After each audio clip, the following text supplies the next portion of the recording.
मला फक्त हा व्हिडिओ बघून एवढंच बोलायचं आहे, एवढं घाणेरशिवाय एवढे मोठे मोठे क्राईम आता ट्रेनमध्ये व्हायला लागले, त्याच्याकडे कोण लक्ष देते?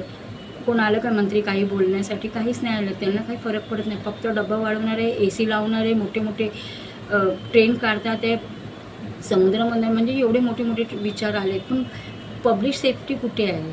कशाला रेल्वेमध्ये भांडण होते त्याच्यावरती त्यांचं लक्ष नाही. फक्त मला एवढंच बोलायचं आहे की तुम्ही आता हा एक नियम फॉलो करा. सगळ्यांना पब्लिकला मी म्हणते, जेवढ्या लोकांना माहीत पडेल त्या लोकांनी प्लीज एकमेकांना हेल्प करा आणि आउटडोर आणि इनडोअरचा यूज करा आणि एकमेकांना समजवा. बाई असं भांडणं करू नका, एवढं घाणेरशिवी देऊ नका पब्लिकमध्ये.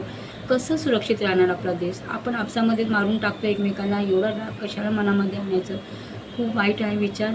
तर प्लीज मी पब्लिकला म्हणते की म्हणजे तुम्ही सगळं सपोर्ट करा एकमेकांना. मी तर ट्रेनमध्ये जात नाही या भीतीने, पण तुम्ही जात असणार तर तुम्ही प्लीज एकमेकांना सपोर्ट करा. नाही तर आपलं जे पब्लिक आवाज आहे ते तुम्हाला करायला पाहिजे की म्हणजे आउटडोर लावा. डोरवरती फक्त तुम्हाला स्टिकर लावायचे आउटडोर आणि इनडोर करून.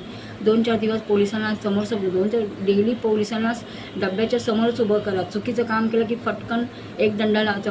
बाई असो, लेडीज असो, कोणीही असो, सगळीकडे एक पोलिसाला डब्याला उभं करायचं.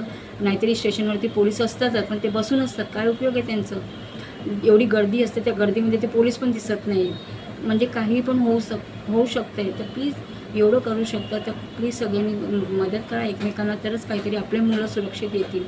एवढंच मला म्हणायचं नाही. आउटडोर आणि इनडोअरसाठी सगळ्यांनी पुढे या आणि बोला आणि स्टिकर लावा. जास्त काहीच खर्च नाही, फक्त आउटडोर आणि इनडोअरचे स्टिकर लावायचे. आणि एकदा पब्लिकला समजलं ते स्वतःहून सगळं तसं करणार आणि सगळं व्यवस्थित होणार. कोणाची मारामारी पण नाही होणार की माझी जागा आहे, तुझी जागा आहे करून. जो आतून चढेल त्याला ती जागा भेटेल आणि त्यासाठी मग काही प्रश्नच येणार नाही भांडण्याचं. मला तर